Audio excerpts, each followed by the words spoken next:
Para quem não me conhece, eu sou professora da unidade da Universidade Estadual de Goiás, da unidade de Porá.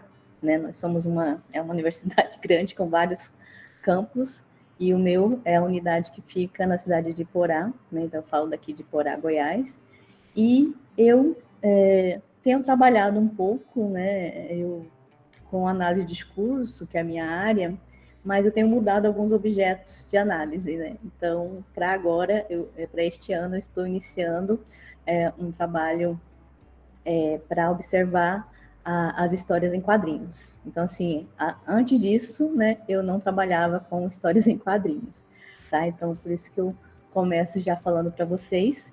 Eu entrei nessa temática devido a uma influência de uma amiga minha que trabalha, sim, com quadrinhos, né, a professora Jaqueline, que é da UFG, e há um ano nós estamos num clube de leitura em quadrinhos, que chama-se Certos Tipos de Quadrinhos, né? Quem quiser pode procurar no Instagram, é aberto para quem quiser participar. E, né, devido a esse um ano lendo sobre quadrinhos, conhecendo, né, sobre quadrinhos, né, eu resolvi realizar um projeto para analisar alguns quadrinhos, e o recorte que eu fiz até então foi pensar em quadrinhos de horror, né, brasileiros. Né? Então, por isso que esse mini curso é com base, né, nessas condições de produção, tá? Quem quiser fazer pergunta, pode colocar no chat ou falar, tá? Fiquem à vontade, ok? Então, o objetivo deste mini curso é discutir sobre as histórias em quadrinhos de autoria feminina. A minha tentativa é pensar isso a partir da análise de discurso, né? Como eu falei, a área que eu trabalho. Tenho lido vários teóricos dos quadrinhos, de outras, da questão da imagem, mas a minha ideia ainda é pensar nisso pela análise de discurso, como é que, né, o quadrinho, né, em suas diferentes materialidades, como que ele significa. E aí o recorte é pensar nessa autoria feminina e também nessa questão do horror, como que ele é materializado, né? Isso.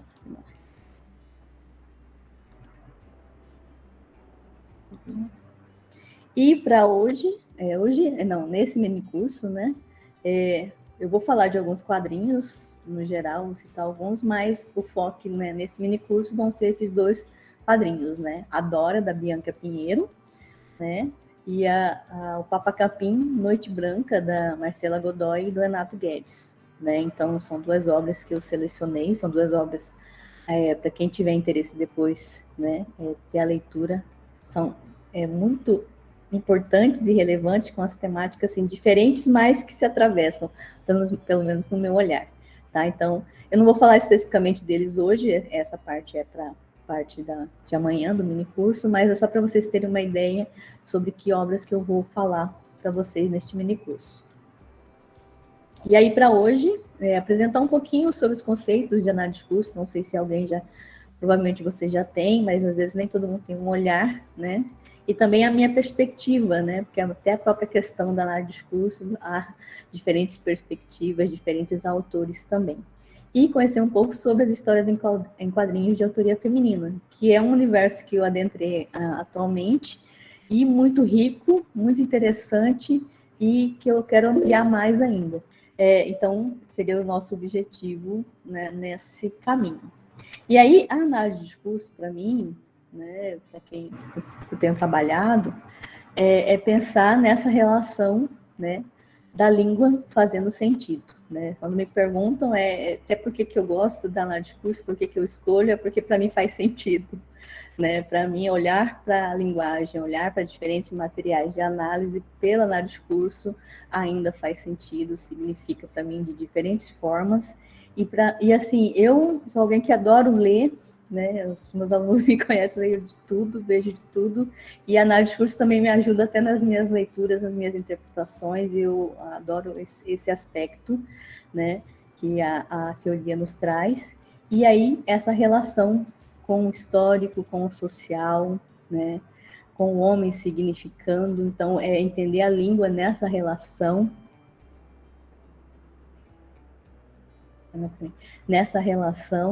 né? Então, compreender que o aspecto histórico, ou compreender que nem sempre nós não entendemos alguma coisa, ou não compreendemos, ou a língua, às vezes, também não faz sentido, porque também vai depender de condições de produção, de um contexto histórico, social, que significa. Então, para mim, a teoria ela tem essa base para pensar essas relações. E aí, eu trago aqui a citação da Orlandi, mas o Peixe também fala isso, que a linguagem serve para comunicar e para não comunicar. Que para mim também, pensar nessas condições, nesse contexto, e entender, porque nem sempre a gente está inserido, né, em contextos para compreender isso ou aquilo, ou o modo como nós compreendemos, como os sentidos estão sendo constituídos. Né? Às vezes nem em nós mesmos nós compreendemos que há algo, uma constituição histórica e social que determina essas relações, e é na relação com o outro que esses sentidos vão se dar.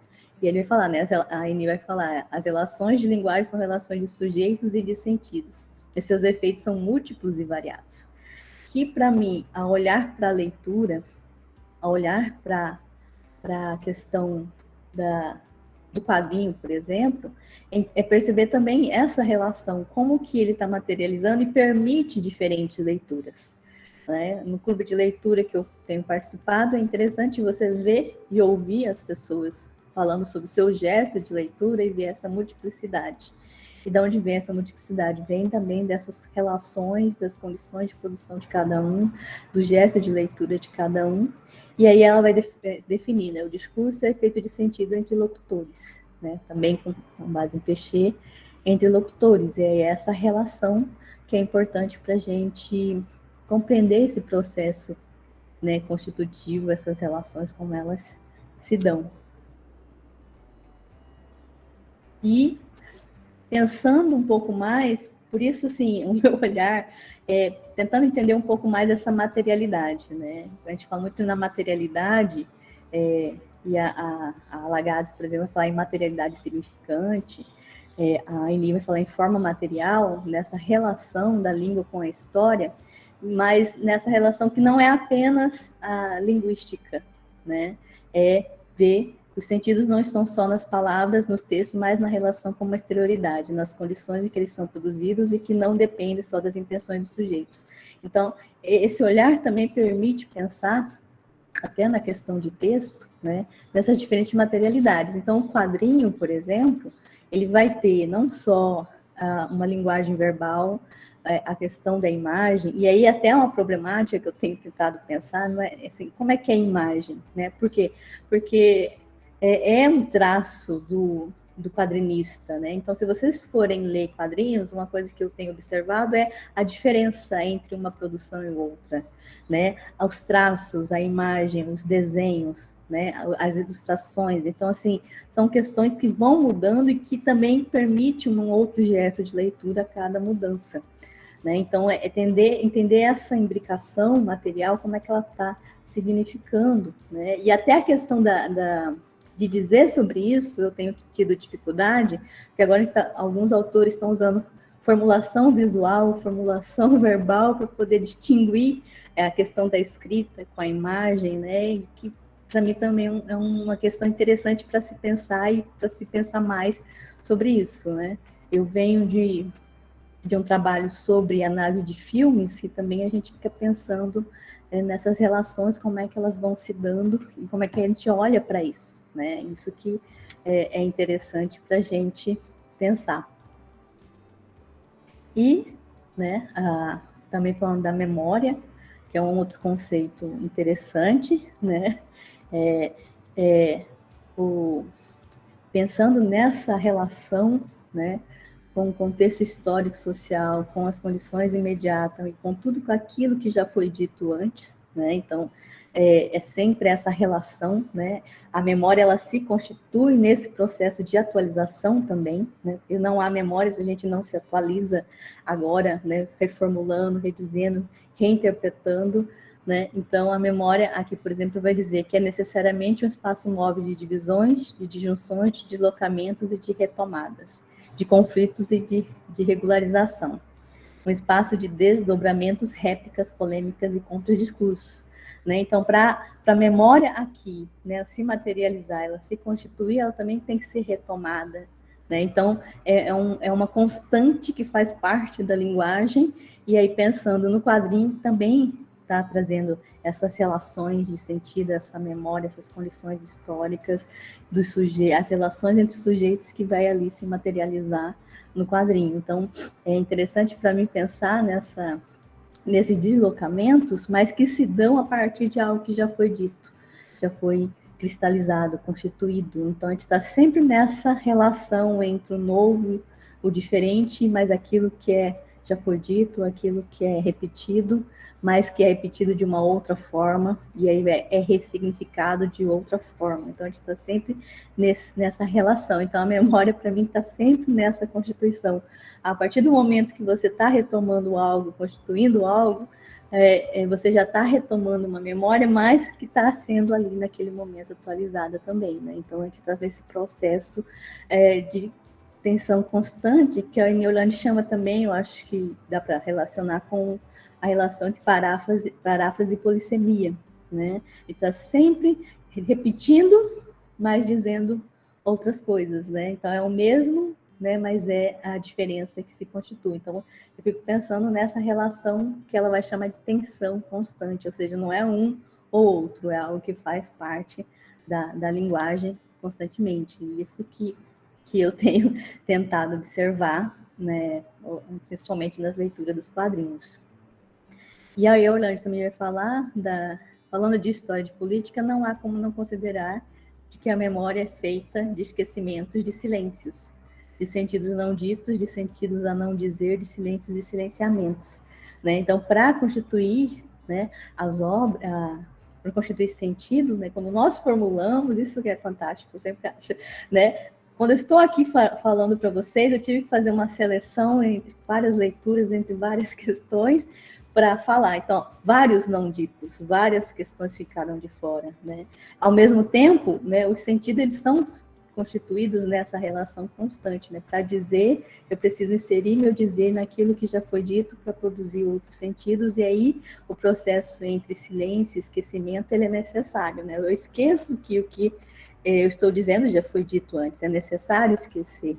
Essa relação é uma constituição imaginária de que quem está falando sou eu aqui, né, Fernanda, falando para vocês, mas que tudo que eu estou falando também vem de pesquisas, leituras de outras pessoas, de outras condições históricas, de outros momentos, para pensar essas relações, né? Então, é algo que vai constituindo a própria teoria, né? Por isso que eu quero ampliar um pouco mais a leitura sobre a questão da imagem, principalmente, porque vai ampliando também o nosso olhar. A própria teoria, ela tem os seus conceitos que a gente vai começando a observar em outros materiais como que isso se dá, né? Então, essa questão, ela vai atravessando e produzindo muito mais.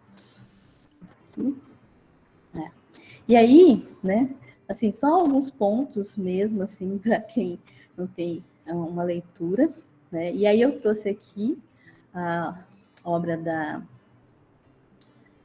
Marjane Satrapi, né, aqui a Persépolis, né, não sei se vocês conhecem, né, se alguém já teve a leitura.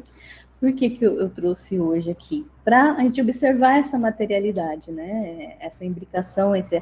e aí a minha análise ainda está tentando aprofundar nessa relação, é uma imagem que você tem aí os traços do autor, que escolheu, a quadrinista que escolheu preto e branco, as sombras, a questão das letras, né, que também vão fazer a formulação verbal aqui, constituindo esses dizeres.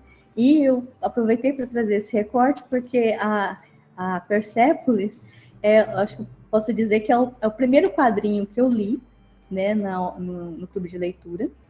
Né? Então, até então, as leituras que eu tinha de quadrinhos são os gibis da Turma da Mônica. Acho que a maioria, quando nós perguntamos, falam sobre isso, né?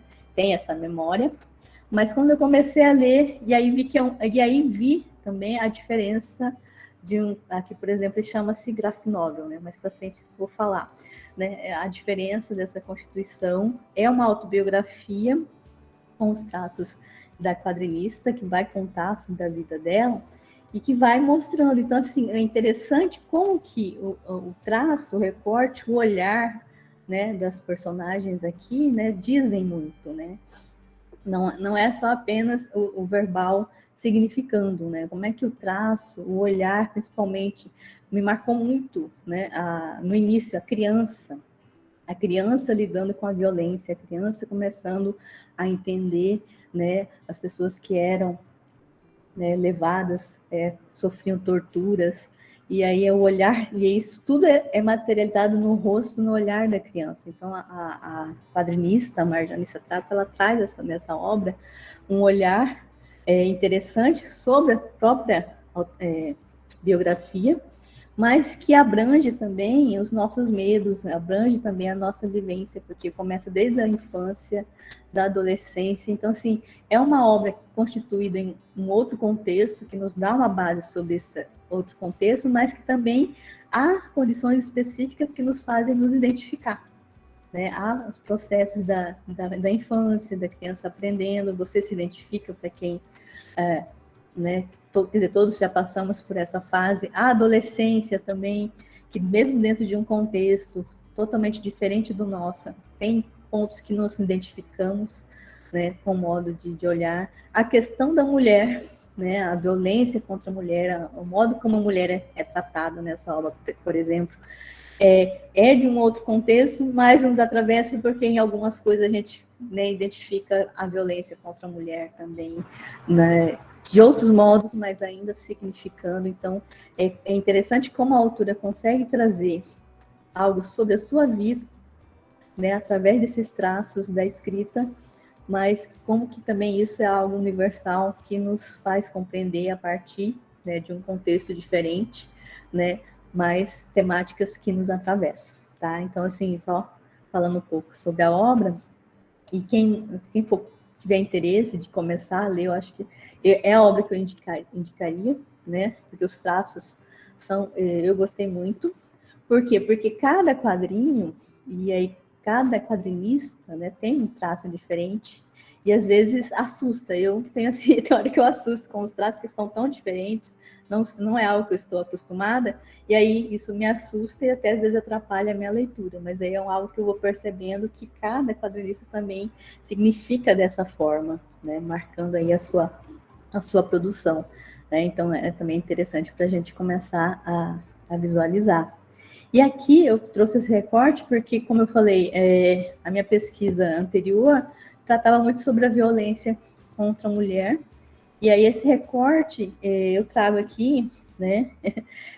Porque no clube de leitura, no nosso gesto, primeiro falo, no meu gesto, nessa cena eu visualizei o estupro, né? E aí isso me incomodou, porque eu fiquei pensando, mas por que para mim, aconteceu o estupro ali? E aí no clube de leitura, vários outros colegas também pensaram que houve um estupro aqui, e aí você não vê uma violência em si materializada.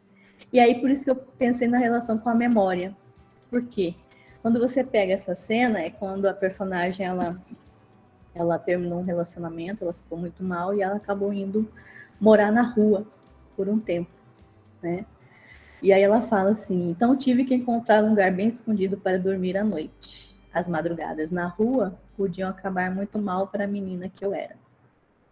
E aí você vê, né, ela aqui em primeiro plano, tentando dormir, um olho fechado e o outro aberto, e as sombras, né, lá no fundo.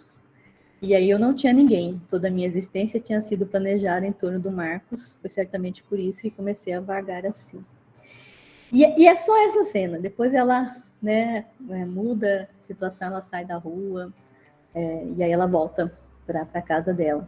Mas aí eu fico pensando por que, né, essa condição de produção me fez pensar no estupro, né? E aí, olhando aqui para essa imagem, essa questão, por exemplo, né, de você ver essas sombras, né, que estão ali atrás dela, de vê-la ali, né, com o olho aberto e fechado, com medo, as madrugadas na rua.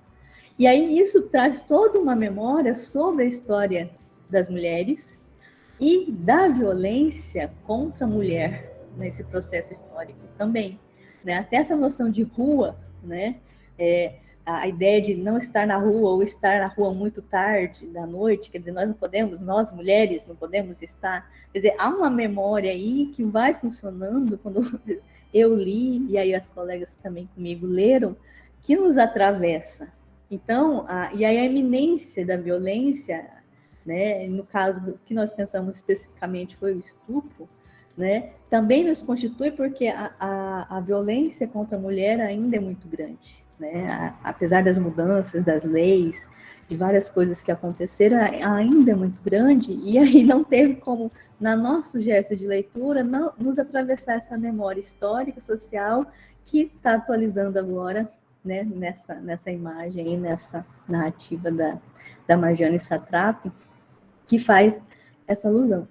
E aí eu não trouxe aqui também, tem o que fortalece mais ainda essa compreensão fizeram um filme, né, uma animação, mais especificamente, sobre a Persépolis, e no filme, né, essa cena, as sombras não estão atrás da personagem, as sombras vão em cima dela.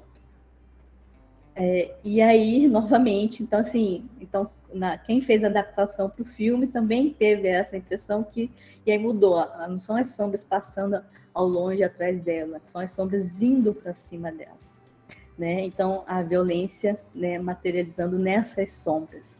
Né? Então, para mim, né, para eu poder observar isso, compreender isso e tentar entender por que produziu esse efeito, eu fiquei pensando nessas condições de produção da história das mulheres e dessa nossa própria constituição enquanto mulher, né? Enquanto vai chamando a atenção, você não pode sair na rua, você não pode sair assim, você não pode sair sozinha, né? Quanto que isso nos atravessa e no gesto de leitura, a maioria das nossas colegas lá no clube, né, visualizaram a violência ocorrendo, né?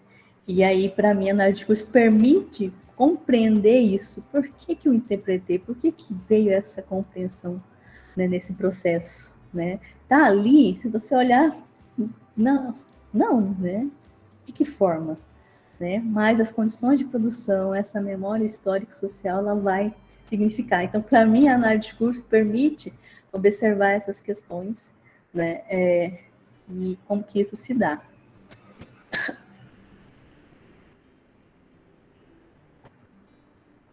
E, para continuar também, e aí, como vocês vão observar, minha temática é trabalhar sobre as mulheres, a condição das mulheres. Um outro recorte que eu também trago para pensar essas relações é o conto da Aya, né, da Margaret Atwood, mas aqui é graphic novel da René No, acho que eu falo no René No, que também materializa aí, né? Eu podia ter trazido outra cena, mas trouxe só esse recorte para ver como que a artista, a quadrinista, ela vai trazer para o quadrinho, né, algo da literatura, né, da língua, e ao mesmo tempo há uma memória também da série que agora tem também, não sei se vocês conhecem, né? Então a gente tem uma adaptação também em série né? Na verdade é uma obra bem adaptada, até uma ópera também, é um filme, né? Então há várias adaptações. E aí no começo, né? E aí eu cito a série por causa disso, a questão do nome, né? Então aqui como é que ela traz esse rosto, né? Essa personagem, né? Marcando a Aya, que tanto no livro quanto no quadrinho não tem nome, né? Ela não tem nome, né? Ela inicia falando, né? E ela fala alguns nomes e a gente não sabe até o final qual é o nome dela, né? Para esse processo de identificação não há um nome. Aprendemos a ler lábios, as cabeças coladas às camas, viradas para o lado, observando a boca uma das outras.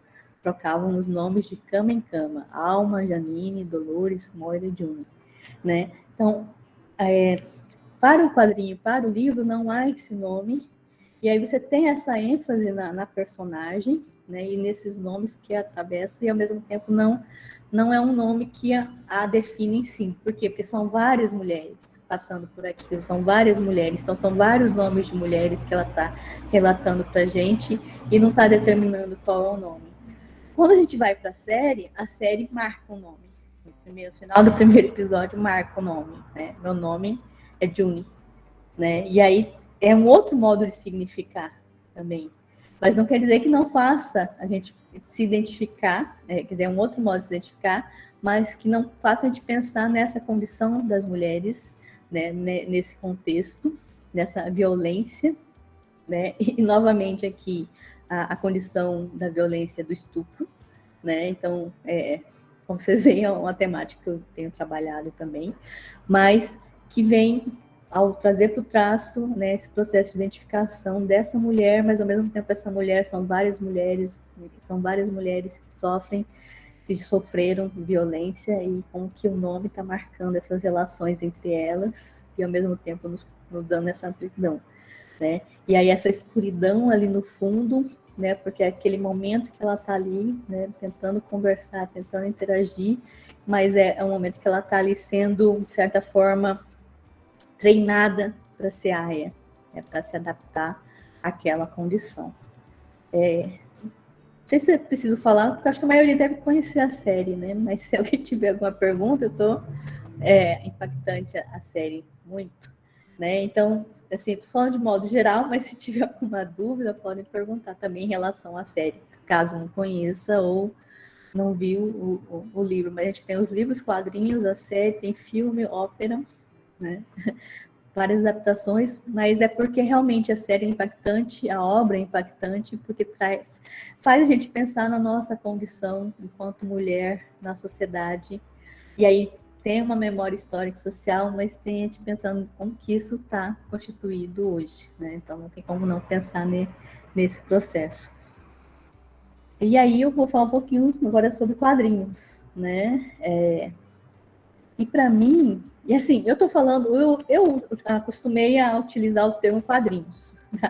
Na minha escrita eu acabo também escrevendo quadrinhos. Né? Eu vou falar um pouco sobre isso, né? Histórias em quadrinhos, HQ, então assim, tem várias terminologias e alguns autores, né, são mais específicos, tá? Vou falar um pouquinho sobre isso, mas eu acabo usando mais o termo quadrinhos em si. E aí, para mim, a história em quadrinhos relaciona a sua constituição, modo de ser e estar no mundo, né? Como que ele vai materializar isso, como que isso está significando, e para quem lê, né, essa constituição também.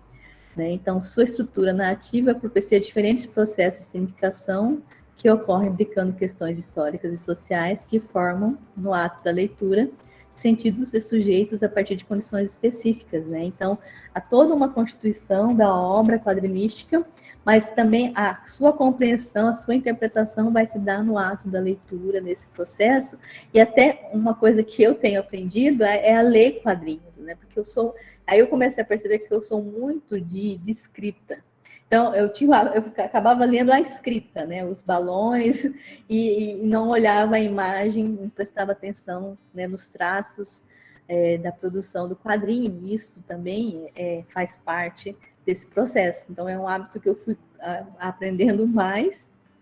Ainda tem processo porque são diferentes, né? Cada obra que você pega para ler, os traços dos quadrinistas são diferentes, a produção é diferente. Há obras que não têm nem a linguagem verbal, né? Só tem a imagem e você compreende, você interpreta, dá essa abertura. Então, é isso que me chama a atenção nos quadrinhos, para pensar essa relação que se dá também num gesto de leitura. Então, cada um vai ler e vai ter uma compreensão ou compreensões diferentes. E aí eu falo isso a partir do clube de leitura, que é interessante quando nós reunimos e são várias, há questões que se repetem, mas cada um tem o seu gesto de leitura ali também constituindo, né? Então é interessante como é que isso se dá sempre nessa relação. E aí tem teóricos, pessoal, como Weisner, MacLeod, né? Eu lembro agora. Eu não vou falar, eu não trouxe eles aqui, né? Mas são os mais clássicos que quem quiser trabalhar, né? Mas eu trouxe aqui pensando também em autoras que pesquisam sobre quadrinhos, né? Então, nós temos pesquisadoras, nós temos autoras teóricas que trabalham em quadrinhos, então, assim, é um olhar que eu tento também ver. Tem autores que trabalham, mas também tem autores que trabalham a mesma temática, então eu posso, a partir disso, né, pesquisar e também ver essas definições. Então, aqui eu trouxe a Catiana Balduino da Silva, que também, além né, de também ser teórica, de estudar quadrinhos, ela é uma quadrinista. Não sei se vocês conhecem. Ela é daqui de Goiás, né, a quadrinista goiana, que traz um contexto também de Goiás, que eu achei interessante na obra dela, e ela também pesquisa quadrinhos, né? Então ela vai dizer aqui, né, banda desenhada, dandy designé, fumeto, comic strip, comic book, comics, graphic novel, historietas, mangá, manhua, gibi, histórias em quadrinhos, arte sequencial, nona arte. Né? Então, seja, ela já começa para a gente trazendo. São várias nomeações, que também vai diferir de lugares, de países, né? E aí vai o que está definindo. Hoje tem muito sobre o graphic novel, né? Que está em foco, né? Por exemplo, as que eu estou analisando são graphic novel, mas esse olhar também está sendo discutido, definido, né, dentro desse contexto, porque parece que a graphic novel para alguns autores, né, é um nome chique para as pessoas diferenciar do gibi, sabe? Então, há também nas histórias em quadrinhos um olhar, como eu posso dizer, negativo. Você vai ver alguns autores falando isso, né? Como se ler quadrinhos fosse algo, digamos, para o público infantil, né? Ou para o público jovem. Né? E aí a ideia de quadrinhos, né, ela é ampla, porque é uma diversidade, é uma diferença de temáticas, tem obras, então assim, é um universo para quem adentra, né, vai percebendo que não é essa relação apenas, né? Tem para o público infantil, mas tem para o público adulto, tem diferentes questões, condições, né, de obras, traços, e aí isso também marca um preconceito, né? Você vai até para quem pesquisa quadrinhos também, né? Um preconceito, né? Então um olhar já atravessado. Então até por isso essas diferentes nomeações e para alguns a graphic novel é como se fosse também um nome criado para distinguir, para não, né? Eu não pesquiso o gibi ou quadrinhos, pesquiso um graphic novel, né? Mas são nomeações que foram surgindo tentando demarcar, né? O que são histórias em quadrinhos. Né? Ainda há várias discussões, né, nesses olhares, mas que faz a gente pensar nessa diversidade que é o quadrinho, né? Nessa multiplicidade que ele tem, né? Sim, Tainá, só porque tem desenho, animação, relaciona-se ao infantil. Sim, é igual pensar nos animes, né? Essa ideia de que é para o público infantil, e você vai assistir os animes e vê, tem temáticas, tem questões que não é especificamente, né? Se bem que a gente ainda pode questionar outras coisas em relação ao que é para o infantil, né? Ou não, né?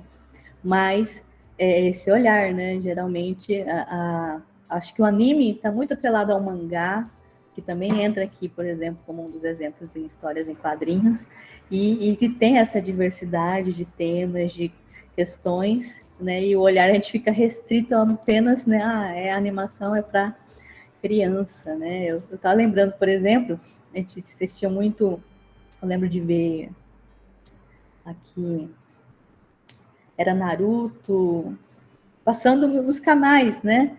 Como animação em horários específicos, né? Se bem que na outra Shonen tá ok. Mas há algumas animações que passavam como animações para um público infantil, e você olhava, não era bem isso. Ou eles teriam que fazer adaptações, né? Se o personagem estava fumando, né? Eles faziam uma adaptação para ele estar com pirulito na boca, porque faziam. Então, a animação era o olhar que se tinha para o público infantil, então para isso tinha que se adaptar, né? Então é bem por isso, acho que bem por aí também, porque as histórias em quadrinhos têm temáticas diversas, no clube de leitura a gente discute isso, se recomendaria a leitura para adolescentes, para crianças. Então tem obras que a gente recomendaria, eu recomendaria de boa, que a Persépolis, assim, traz as temáticas, mas o modo como a autora traz é interessante. Traz umas temáticas pesadas, mas o modo como ela traz é leve.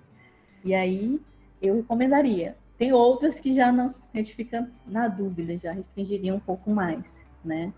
Mas são obras que nos dão esse olhar. E uma coisa que eu tenho aprendido é isso, né? Como que passa por esse preconceito, né? Até questão de leitura. Vou até dar um exemplo, eu fiz um curso tempos atrás, né? Para as crianças, quadrinhos é diversão, né? E aí, uma professora contando um caso que eles queriam transformar os livros didáticos em quadrinhos, fazer em forma de quadrinhos para atrair as crianças. E as crianças falaram, não queremos, né? E aí eu fico pensando, quer dizer, os quadrinhos para elas, né, era um outro lugar, não era o lugar da escola enquanto instituição do lugar, era um outro lugar para elas poderem ler, se divertir e não relacionar com o trabalho, né, com o ensino, né? E aí isso me faz pensar muito nessa relação com a leitura.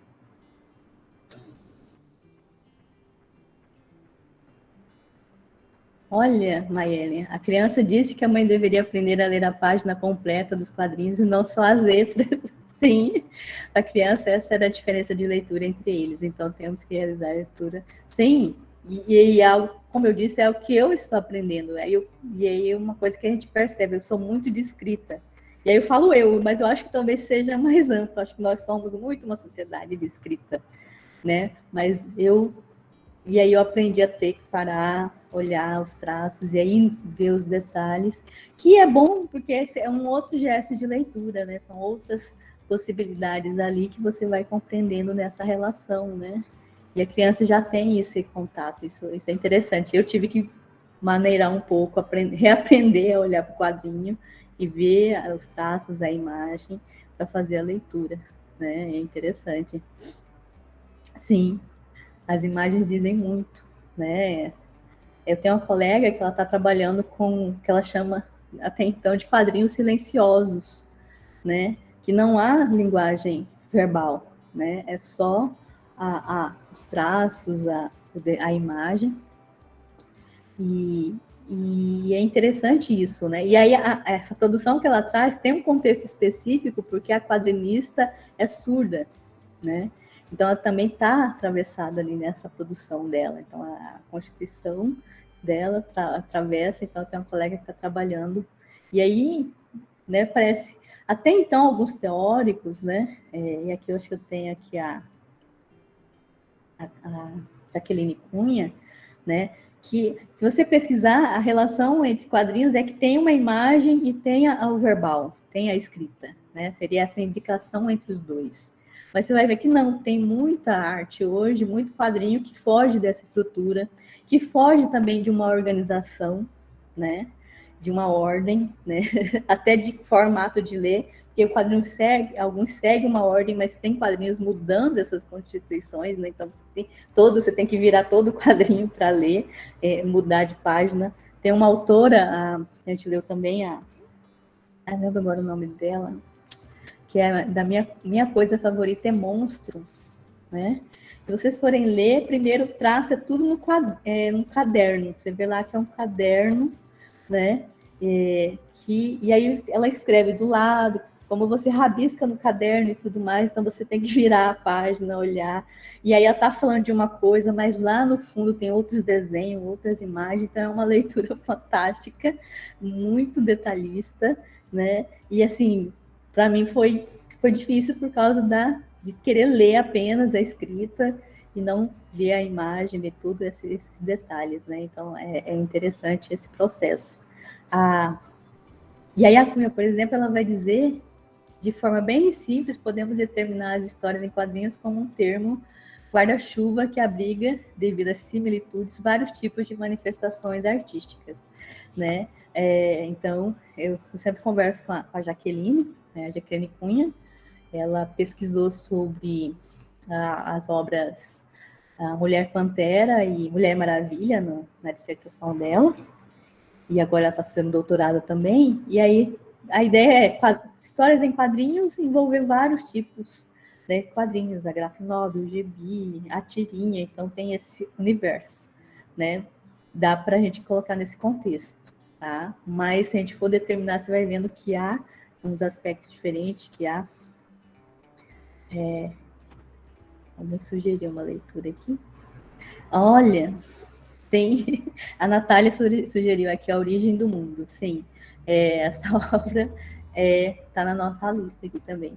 É uma das obras que a gente ainda está na nossa lista do clube de leitura, mas que traz esses aspectos sobre a mulher, isso, sobre a vagina, a vulva, o patriarcado, né? Então, são temáticas, né, interessantes. A última obra que nós lemos foi a Cor Mais Azul, a Cor Mais Azul, quadrinho também, e a atual do quadrinho, já fazendo divulgação do clube, é essa aqui, Pele de Homem. Então, se dá para vocês verem, Pele de Homem, que também é muito interessante.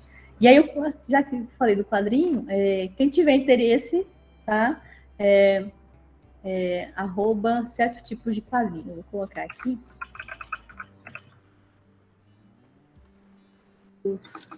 Como a gente está online, nós temos colegas de vários lugares.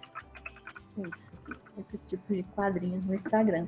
Aí é só mandar uma DM para ela para participar, né? Então temos pessoas participando, né? E quem tiver interesse, né? Então sim, são várias obras para a gente trabalhar.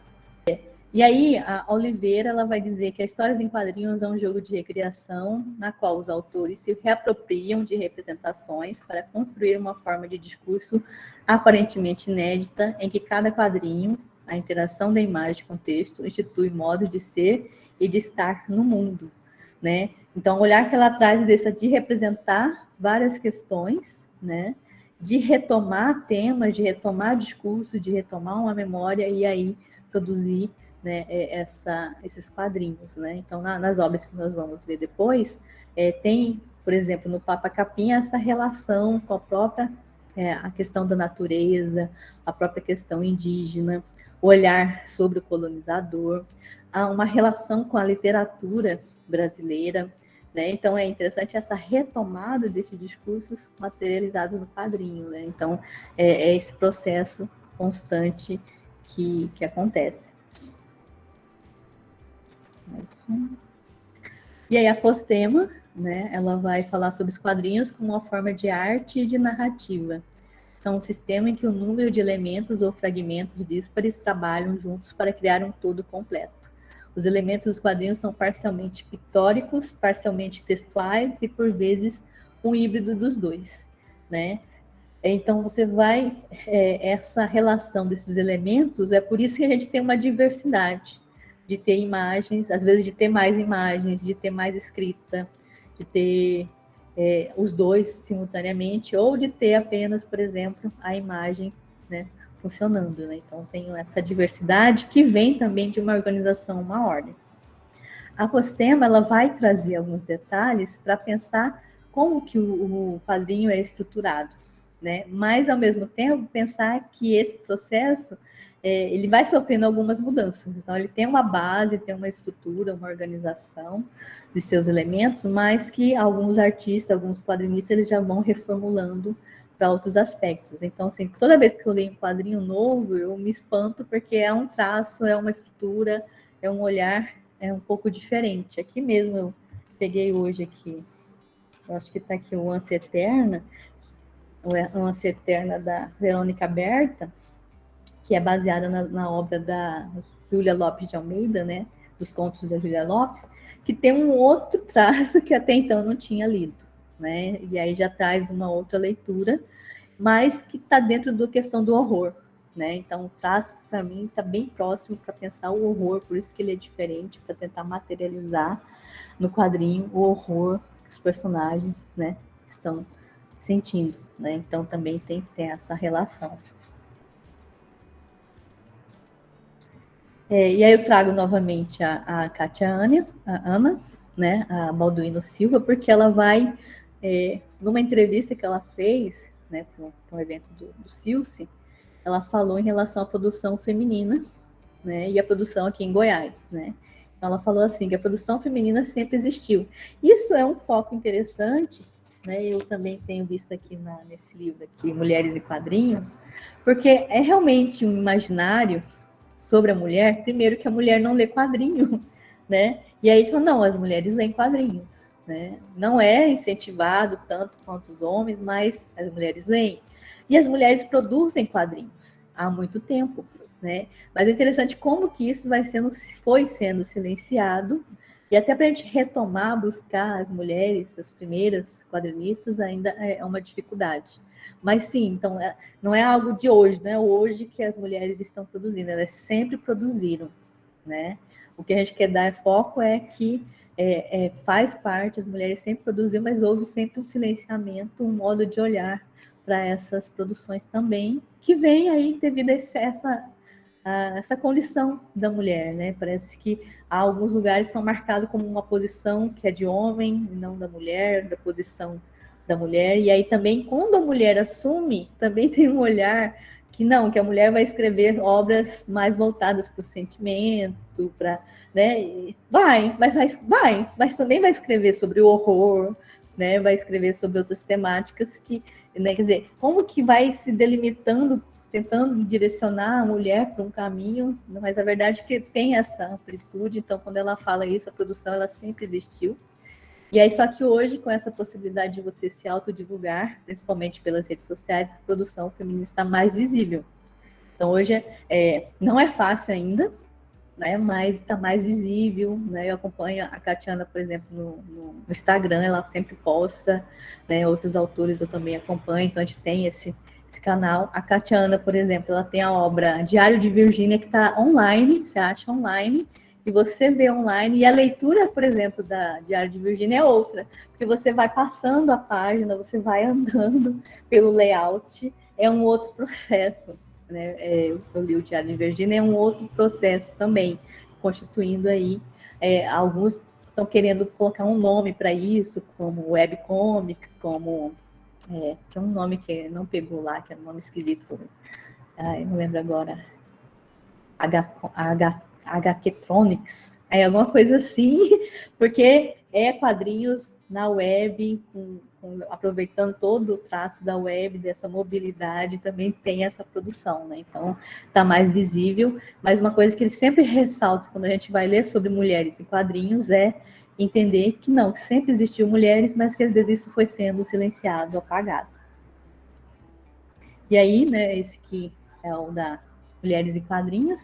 Entre esses grupos estão as mulheres e seus coletivos que têm buscado, por meio da autopublicação e da publicação em sites e redes sociais, conseguir maior visibilidade em um meio que as segrega em função de gênero e orientação sexual. Aqui, pessoal, esse aqui é uma obra mix, que eles falam, né? Que tem quadrinhos, como também tem artigos, né, tem entrevistas, então por isso que ele traz essa diversidade e vai mostrando bem esse olhar, que as mulheres sempre produziram, sempre foram quadrinistas, tem esse contexto, eles estão buscando mais ainda identificar, né, e tem estudos latino-americanos, buscando as autoras latino-americanas, para mostrar que não, a mulher sempre esteve nessa produção, apesar de acabar sendo segregada, né, deixando de lado às vezes, ou não dar ênfase de mostrar, não, as mulheres estão aí, né, e hoje isso já está possibilitando. Então, o Mulheres e Quadrinhos mesmo foi uma organização, né, tem o outro que é Mulheres, Quadrinhos e Universidade, que traz os artigos, né, também, então tem esse contexto. Quase fechando. E só para falar, porque como eu falei, os quadrinhos que eu analiso são dentro desse contexto chamado de graphic novel, o Eisner chama que é um quadrinho mais extenso e completo, recebe em alguns casos essa nomeação, colocando em foco as estruturas narrativas. Então você tem um enredo, tem os personagens, tem um desenvolvimento maior, então eles veem isso como as graphic novel. E a Postema afirma, né, o termo sugere uma unidade ao longo da obra, mais frequentemente indiscernível no arco narrativo coerente, sendo assim diferente de obras de coleção de tirinhas ou antologias, né? Então é uma tentativa de diferenciar. Por exemplo, A gente leu uma obra que era só de tirinhas, várias tiras da mesma autora, com a mesma temática, mas não entraria como uma graphic novel, por exemplo, precisa desse enredo, né, dessa continuidade, né, pelo menos até então, é assim que alguns autores definem, tá? Pessoal, alguma pergunta? Aqui.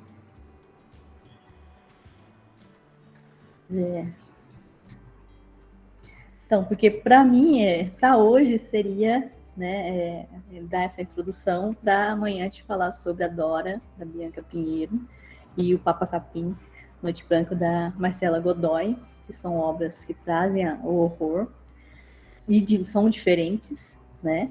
E aqui tem alguns